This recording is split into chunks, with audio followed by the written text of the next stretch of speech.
Oh, what did I know? What did I know?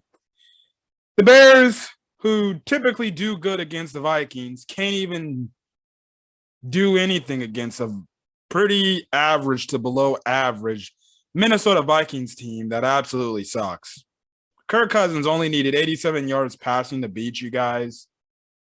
He virtually somewhat shut down their freaking offense with a secondary that, well, let's be honest, it's just a bunch of nobodies out there. And I don't care about that ending touchdown. Great play by Jesper Horsted. Great catch. But we lost this game 17-3. Ladies and gentlemen of the jury, if you're a Bears fan watching this, I'm just going to let you guys know. The Bears have finally been eliminated from playoff contention. You know what that means? No more in the hunt graphics. The Bears are mathematically eliminated. They are done. So, if you're thinking we're done, it's over, no more chance to make the playoffs, here's my question. Does George McCaskey have the balls, the courage of his convictions, the testicular fortitude to fire the lame duck bastard in Matt Nagy? You're eliminated from playoff contention. So my question is this. What's the point in keeping him here any longer? Fire him. Get rid of him now. Get rid of him now. Fire him. I don't care whenever you fire Pace. You can do it in season or out of when the season's over. Fire him now. Name an interim head coach and just run out the season, and you can start within the last 2 weeks of the season interviewing candidates. What's the point in keeping this guy around anymore? Your chances of making the playoffs are dead. Gone. Poof. Hakai. Dragon Ball Z reference. That means destroy. Or destroyed, essentially. Why are we wasting time with that? Why are we wasting time with this guy? Matt Nagy. Why are we wasting time with Matt Nagy? Please answer me that question, George. You have the ball, have the balls, have the courage of your conviction, the testicular fortitude to fire this guy first thing in the morning if you haven't started it as of tonight. I should be seeing a Matt Nagy has been fired from the Chicago Bears alert getting to my phone first thing in the morning. Because what's the point in keeping a guy whose chances of making the playoffs are dead? And two, you can clearly see he's the problem. He's the why.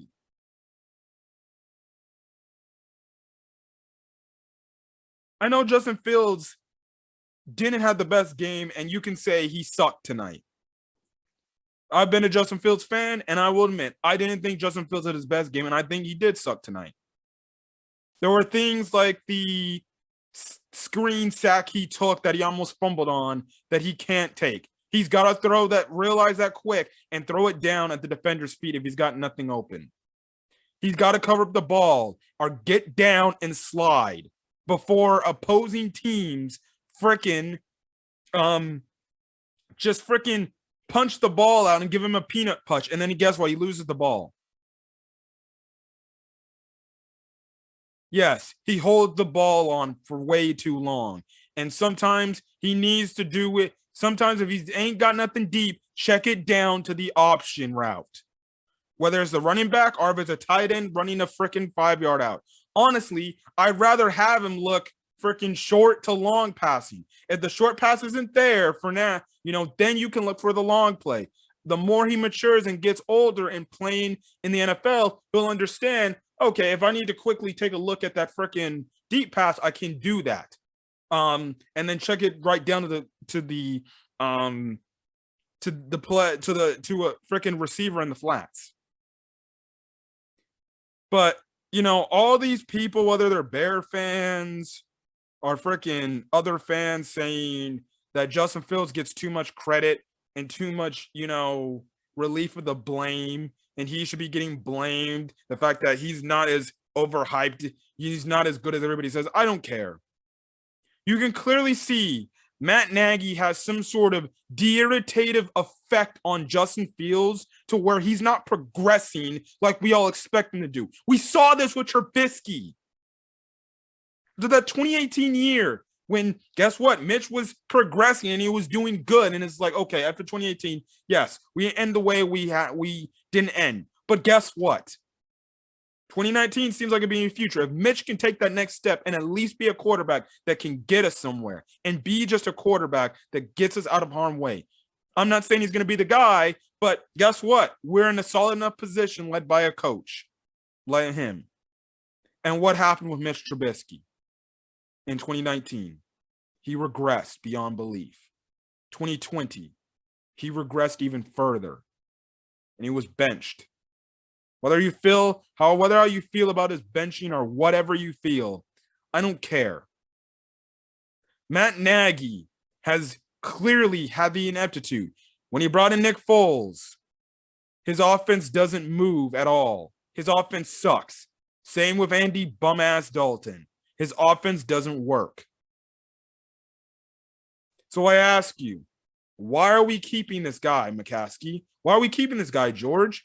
Get rid of him now before he has any more detrimental effects on this team going into the future.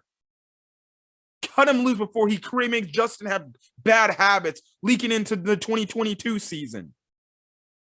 Fire him. He is the why. In other words, he's the cancer of this team.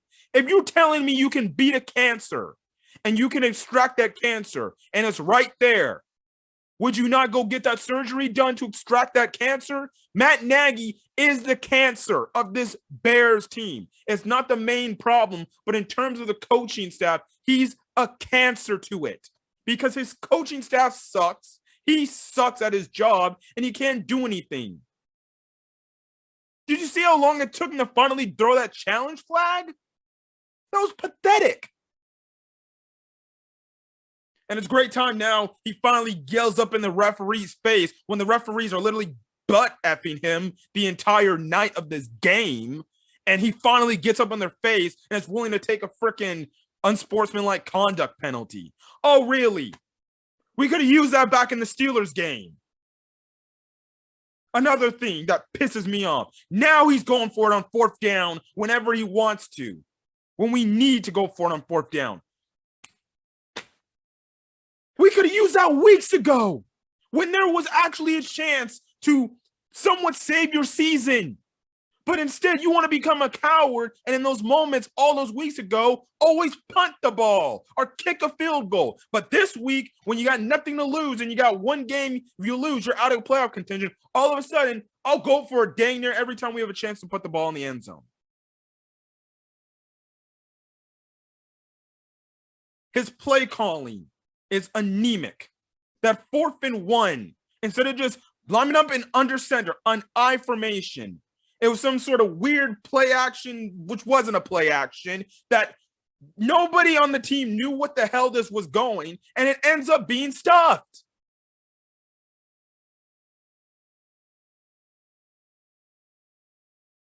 What was that?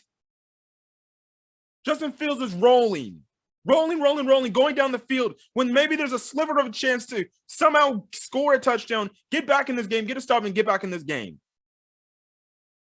After the freaking hit, Eric Kendricks gives Justin Fields and gets him ejected, rightfully so. It was about time the refs finally do something right and eject a freaking Vikings player for doing something. They were doing a bunch of games.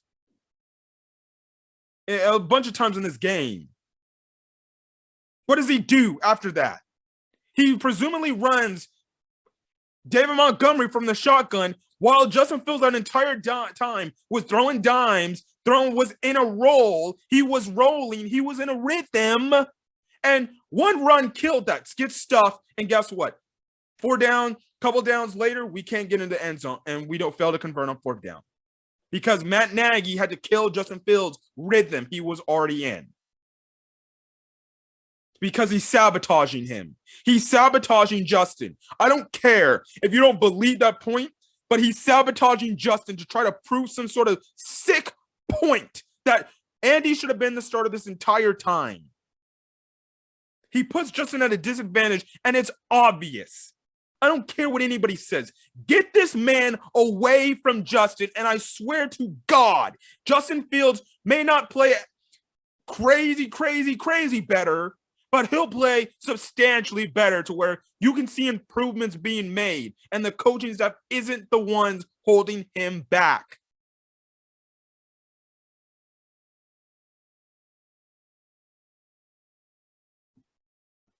Another reason why this coaching staff has an influence on this damn roster is because we got a bunch of bitches on this team. Yeah, I said it.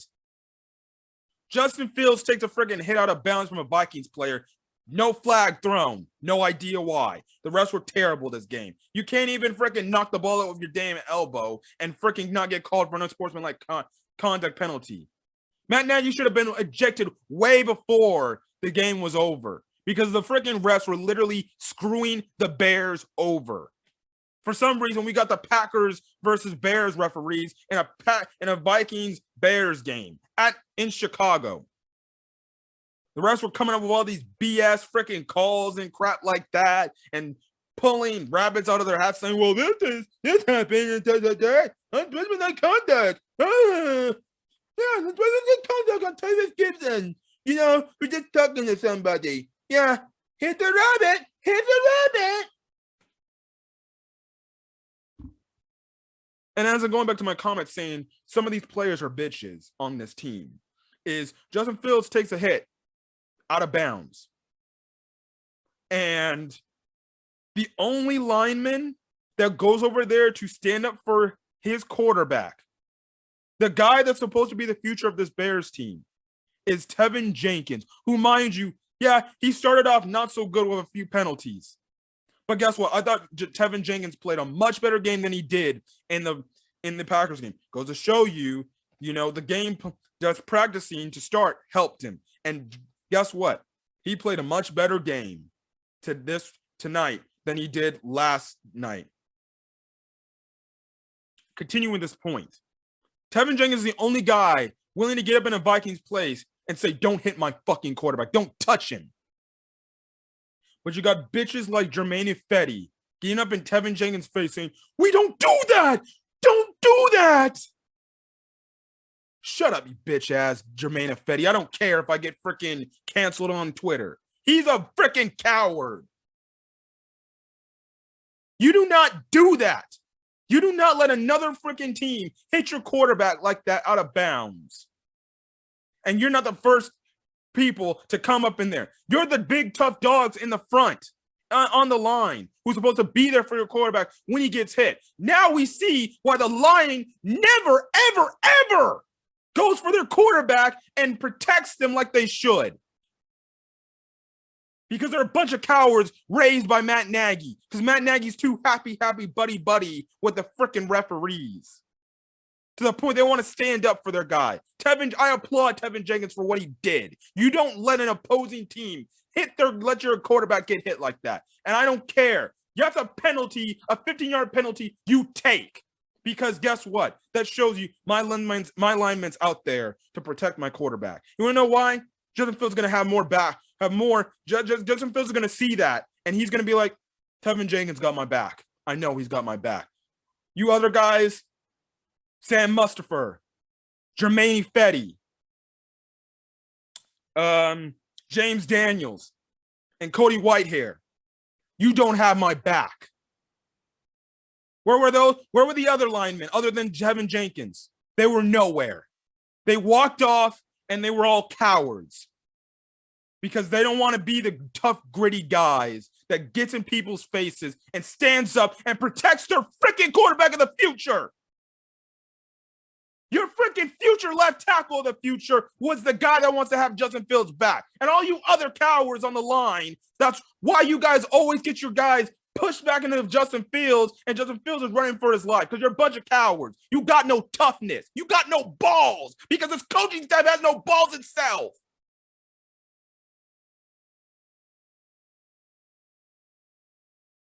I saw that and I was pissed off beyond belief. And I was even more pissed off that Germain Ifedi's all up in freaking Tevin Jenkins like he did something wrong. Please, no, Jermaine Ifedi, you're the wrong one. You should have been up there alongside Tevin Jenkins saying, don't touch my quarterback, looking to fight the Vikings. Get the hell out of here. Guys like Jermaine Ifedi and these soft pussies in this league on this team needs to get the hell off my team. I don't want that. You don't want to have that confrontation energy? Well, then guess what? Bye. That's what goes to show that this coaching staff is soft as hell. Goes to show you this organization is soft as hell because they don't want instigation. They don't want people actually being called out for reasons and ways and get blamed for their actions. They don't want that. They want everything to be nice and sweet, like it's okay, we're fun, pat you on the back, it's okay, you'll do next time, you'll do good next time we put you in. That's why you guys got Kendall Vildor getting burnt. Freaking guys like Demir Bird and Cole Kmet dropping passes. It's okay, Cole. It's okay, Demir. You'll get another shot next time. Make sure you catch it. Oh, you dropped it again? It's okay. No, instead of benching them and telling them, guess what? Don't get back in the game. You're done tonight. Cole Kmet dropping passes, but I see Jesper Horsted at the end of the game actually use his hands and catch the ball for the touchdown. Why are we wasting our time with Cole Kmet? I've already called it in last week. He's a bust. Wasting our time with him, slow but dropping passes and not doing anything offensively other than blocking. It's time to give freaking Jesper Horsted a shot. Stop with the Cole Kmet. He would be freaking number 3 on the depth chart for my team right now. I don't care that he's a loyal Bears fan and stuff like that, and he loved the Bears since he was a little boy. Well, face facts, kid. You suck. Demir Bird dropping passes when you have no business dropping passes and fielding punts like he can't field a punt in his life. What the hell was that?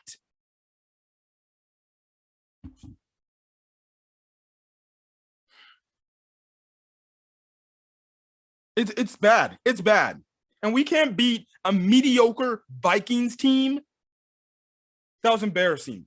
The Bears came out on primetime to score, what, 3 points? So tell me again, what's the point in keeping this guy? The Bears always find a way to embarrass themselves any freaking further. Ever since the double doink primetime loss in the playoffs, every time we're in a primetime spot, we find some way to embarrass ourselves even more than we did the last primetime game. 2 primetime games ago, we barely beat the winless Detroit Lions at the time by 3 points with a last-second field goal, which I call the Matt Nagy overcome everything that he was getting criticized by. Whatever. Pathetic. Get blown out by the freaking Packers. When you make it freaking competitive for one half, the next thing you come out of half saying, that we had fun. That was the we had fun game for one half, and we failed to adjust to what the Packers were giving us. And this game was just a cesspool of a game where it's like, yeah, this is the game where Matt Nagy should be terminated from his contract. I don't care about a 101-year tradition. You know what the Chicago Bears tradition is? Losing, being losers. That's the tradition of the Chicago Bears football. Losers, losing. And only the management, if they have the balls to do anything about it, is the only people that can change it. But they won't because they're stupid. They won't fire Matt Nagy tomorrow because they'll just say, Matt Nagy had a bad night. Yeah, we eliminated from playoff contention, but we'll just fire him at the end of the season and we'll do this. No. Somebody needs to go up and tell McCaskey, George, and say, dude, pull the plug on this guy. It's over. We're done. Just fire him now. He's just there sitting there being a coach, doing nothing. And the players have no trust in him. Mind you, this is the same coaching staff that can't tell talent for what talent is.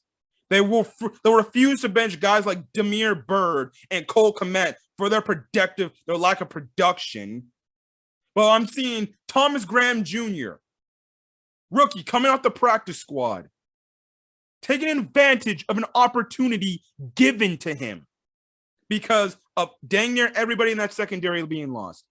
And again, like Tevin Jenkins, he was probably the next best player I saw on the field for the Bears. A rookie corner on the practice squad. And this is where I asked the Bears coaches in terms of evaluating talent during training camp and all this other crap.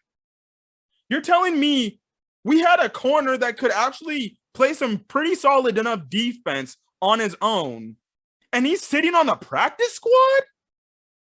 What are we observing on the coaching point of terms? Because clearly the coaches are blind. You're telling me we didn't have to deal with Artie Burns, Kendall Vildor, all these other guys that get burnt time and time again, and we could have had not Duke Shelley. We could have had Thomas Graham Jr. line up opposite of Jalen Johnson and just mold and grow into the role. He played his ass off. He played his ass off tonight. And that's a guy where I would walk first thing in the next day and be like, kid, congratulations. You earned your shot on the active roster. You're going to be starting alongside Jalen Johnson if he manages to come back next week against the freaking Seattle Seahawks. That's where you reward somebody because they played their heart out. They took advantage of their opportunity. That's where you go the next day and you tell them, kid, good job. You earned a roster spot. Why we waste our time with guys like Kendall Vildor, Artie Burns, who consistently get burnt?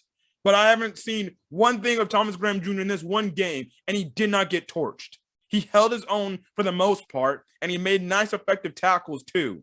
And he was a guy that was willing to get down and dirty. You got clowers like Kendall Vildor who won't do that, who won't cover their man. I thought Justin Jefferson would kill us when I heard the news about our dang near secondary being toast.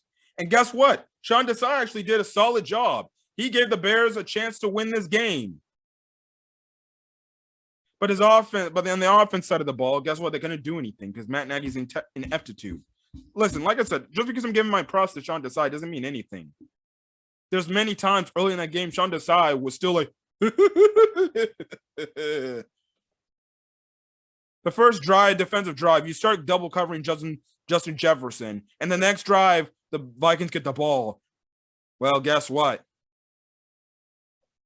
Of course, let's stop double teaming Justin Jefferson and leave him one-on-one. Of course, he scores a touchdown. Another bust in coverage, which I wonder, why is there so many bust in coverage? It isn't the Chicago Bears game if there isn't bust in coverages. So, look, that's all I got to talk about. In terms of the game, there's nothing else to talk about. This is just kind of an analysis. Why are we wasting our time with these guys? Why are we wasting time with Matt Nagy? Fire him now. Name an interim head coach. I don't care who it is at this point. Because guess what? They're getting replaced. And hire a coach that can coach, who's willing to get into players' faces and challenge them to be great and tell them, listen, you don't want to go out there? Then I'll bench you. Make a coach who's going to see the diamonds in the roughs like a Jesper Horsted and say, guess what? You're catching the ball. You're not catching the ball? Okay, sit out. I'll put somebody else in. Too many receivers dropping passes from Justin Fields. Hits him right in the hands. Oh, drop. I couldn't count how many times I saw drop passes.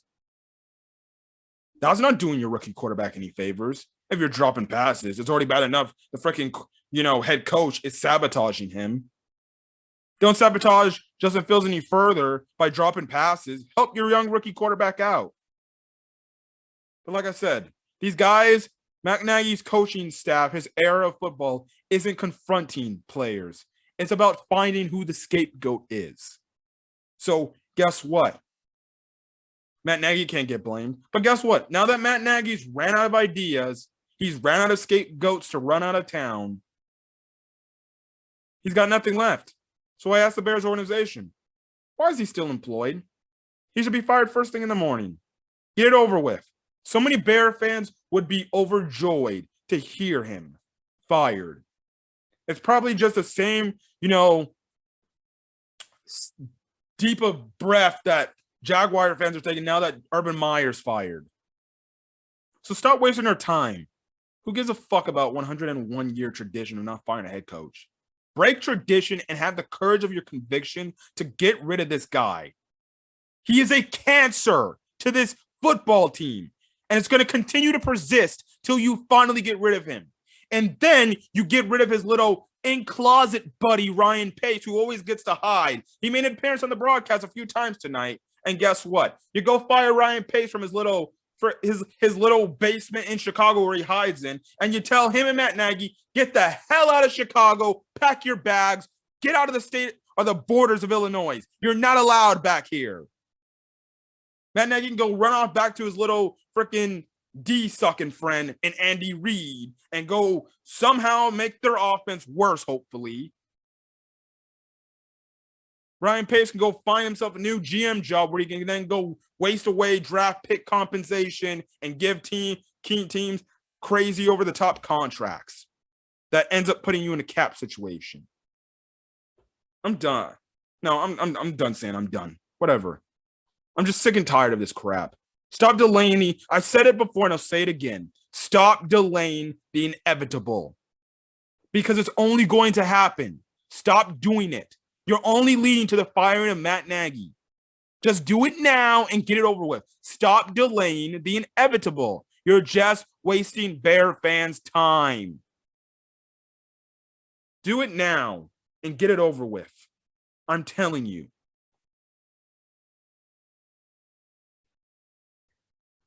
The Bears lose to the Vikings 17-9 in embarrassing fashion on primetime game again. The Bears clearly have a problem at the coaching staff, and it's going to continue to persist until Matt Nagy's gone. That's why I said, get somebody who's a coach.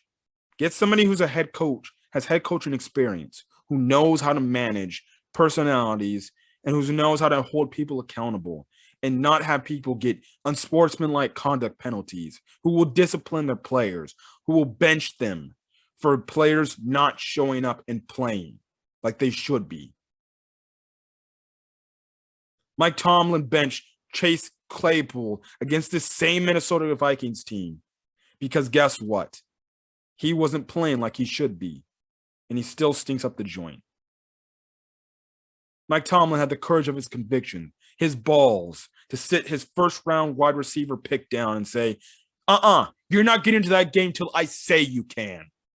And when you do get back into this game, hopefully you play better. Otherwise, I'm just going to bench you for the rest of the game.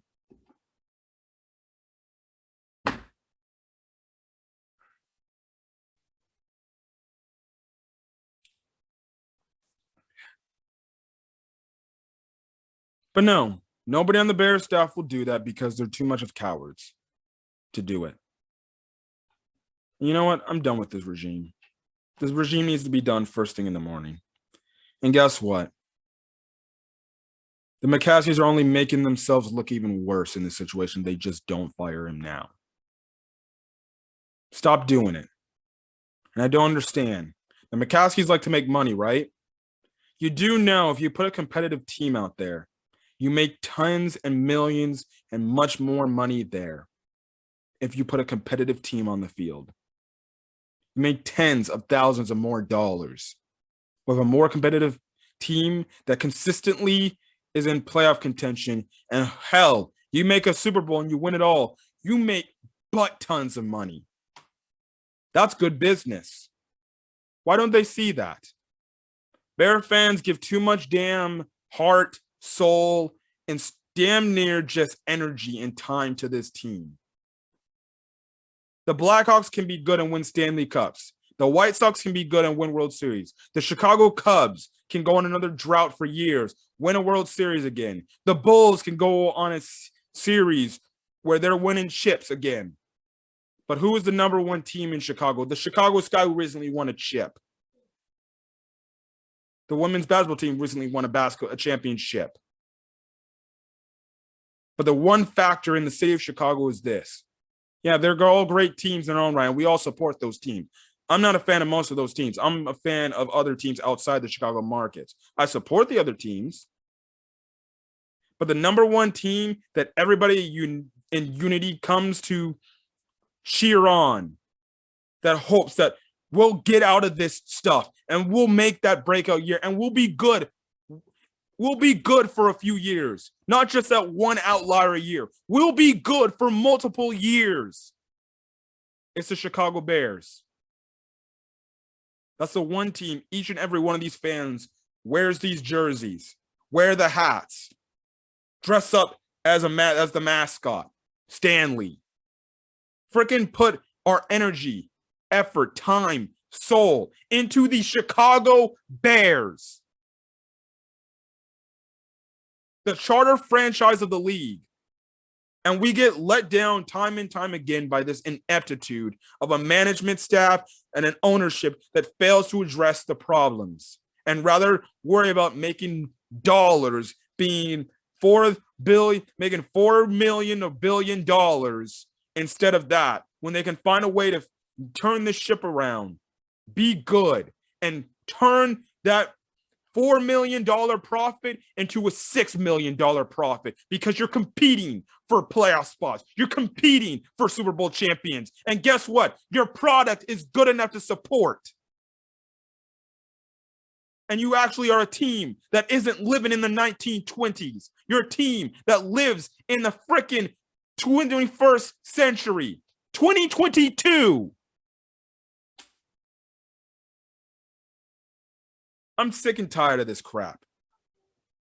Matt Nagy, first thing in the morning, should be fired and relieved of his duties. If Matt Nagy was smart, if the Bears won't relieve him of his duties, he was smart. He just resigned from the position and just give up and just say, you know what? I'm in over my head and I don't want to do this, but I'm come to the fact that I have to resign. We're already kind of dead in the playoffs and I just feel like my tenure here isn't going to go well. So I'm going to do the due diligence and just accept termination or accept my resignation. Whether one of those things happens, I'm fine with. Get him out of here. And then get Ryan Pace out of here too. This Bears team could be a lot better, folks. They have talent. They have talent. We just need a coaching staff that's willing to develop that said talent and make them play above average. Well, not above average, but just give us average enough play where it's like, this nobody made a great play. I don't know who he is, but he's coming in and he's filling in and he's doing his job. This team has talent. I think the Bears can be a good wild card team. They can be a good wild card team. Until Aaron Rodgers eventually leaves this division, that's when I have confidence that they can be a division-winning team. But as of now, I see them as a decent wild card team if you take away Matt Nagy's influence. Then, after Matt Nagy's gone, you fix and get a new GM in there. Not guys, I was advocating for Louis Riddick years back, but screw that guy. That guy was the same guy, freaking bending over, thinking Sam Mustipher plays good. He's the same guy saying that Matt Nagy, yeah, he hasn't done a good job, but let's not blame it completely. I don't care. He's only saying that because Matt Nagy's his best friend, and he won't say bad things about his friend on national TV because he doesn't want Matt Nagy rewatching the game and hearing his thoughts. Brian Greasy, who actually played for the Bears, is actually calling the Bears out, the entire organization, the coaching staff as a whole, saying these fans are very passionate because he knows. He called George out by his name on the telecast and said, George McCaskey, he's the guy that needs to make the decision to change this organization for the better. He knows. He played for the Bears. He knows how in freaking ineptitude this team is. I thank Brian Greasy for freaking announcing that to the world and calling George McCaskey out. Anyways, I'm going to get out of here. Hopefully you guys have a great rest of your day or night on this video. Hit the subscribe button if you want to get more Chicago Bears content. Put in the comment section your thoughts on this game and what needs to change for this team. Obviously, that's an obvious answer, but I think like you guys, I'm just at this point where I'm just sick and tired of this crap. Why are we stuck here with Matt Nagy? Just fire him now. The Jaguars were willing to do it. So what's stopping you guys from doing it? Tradition? What tradition? Tradition of losing? Because that's the only tradition that's accumulated with the Chicago Bears. You get one great breakout year. And then guess what happens the other years? You don't build on that. You go back into the doldrums and suck again. That's it. I'm going to get out of here. See you guys later.